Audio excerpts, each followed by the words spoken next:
Hi, today I'm here with Jacqueline Friedman.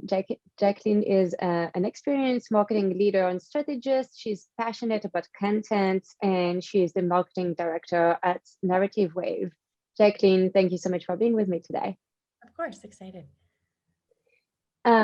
So today we're going to talk about how to craft a clear message, and especially, in new industries or in quite, recent companies, it can be challenging to craft a really clear message. And yet it's so important because no matter what other activities you do and how good they are, you can have the perfect channels, you can have like really great landing pages, you can have like everything, right? But if your message is not clear, it's never going to convert. So that's kind of like the most important thing we can do as marketers.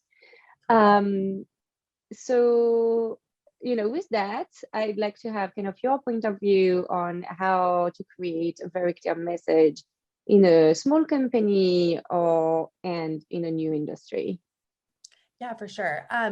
So, like you said, I think that having a clear message is something, I think it gets overlooked a lot, or a lot of times people that are creating your messaging are so close to the product or so close to what's going on that maybe it's clear to one person, but not often are we testing, is it clear to everyone?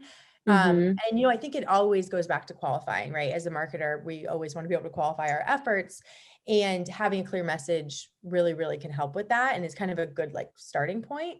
For me, especially with a startup or a new industry, I think a lot of it starts with like listening, just kind of Mm-hmm. sitting back a little bit and, seeing there's the internal point of view, and then there's, the client point of view of what's happening out there, and then what you think is happening internally, which I think both are probably, correct to some degree, but you have to kind of find this middle ground, right? Of, Mm-hmm. you know, you listen to everyone at work, see what your sales team's talking about, see what your product team's talking about, see what they're producing and why. And I think really importantly, listen to clients.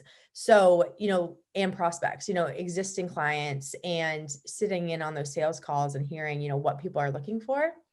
And then doing your research and seeing, what are people searching for? What are competitors in the industry doing? And then, maybe making like a benchmark as to what you want to track and what that messaging is and how it can help you kind of get to that point. Right, right. So what kind of things are you tracking when you're launching a new message to see if it resonates? I think, bounce rate is always a big one, but I like to do a lot of like curated ads going after really specific, targets or really specific markets and, within your industry, and kind of just seeing what's working.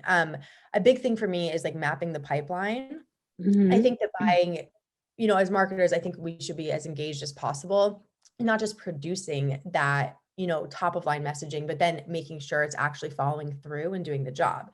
So a good way to do that is, checking your pipeline, seeing if these leads are converting. And if not, can you throw some content at them that helps? If it doesn't help, why isn't it helping? If it does, why is it helping? So, Mm-hmm. and then sometimes even talk to the clients after, we form these relationships with our clients, and I think sometimes they're like underutilized, even from a marketing standpoint. Like we'll use them for a case study or whatever, but let's ask them what worked. Like, do you like this messaging? Do you think that this would work? Like, why not? Mm-hmm, mm-hmm. I think like being able to have as a marketer and as a marketing leader, having strong relationships with your clients to the point that you can email them and be like, hey, or call them and be like, hey, I'm launching this. Like I'm wondering, if X and Y, like I'd love to have your thoughts. And people really appreciate this too. Totally. And send like, I'll do cheesy things. Like I'll send them a coffee, like, like a Starbucks, and be like, let's chat about it. And let's see, I value your opinion.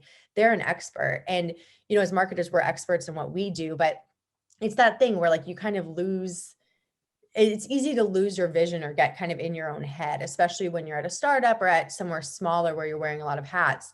And so I just think it's important to like, and especially when we're all remote, to make sure you're using, as many brains as possible, the more the better.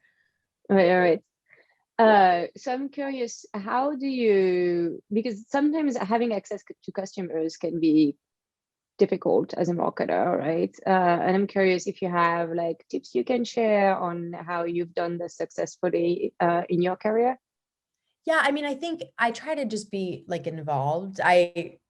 As a marketer, like in demo calls or like in, conversations where I wouldn't be like a first thing that happens, but maybe we Mm-hmm. work together to build a case study, or maybe it's like a client testimonial that we do. And as a startup, you're kind of scrappy. So, if it's me that's filming it or me that's, building it or whatever, maybe we end up having more conversations. It's not always a great fit for everyone, but when Mm-hmm. the relationship's a good fit. Yeah. And also there's so much data, out there too. Like, there's always a competitor that's bigger that has, great content that you can look at. And there's always, just looking at Google search trends. What are people looking for? It's easy to Mm-hmm.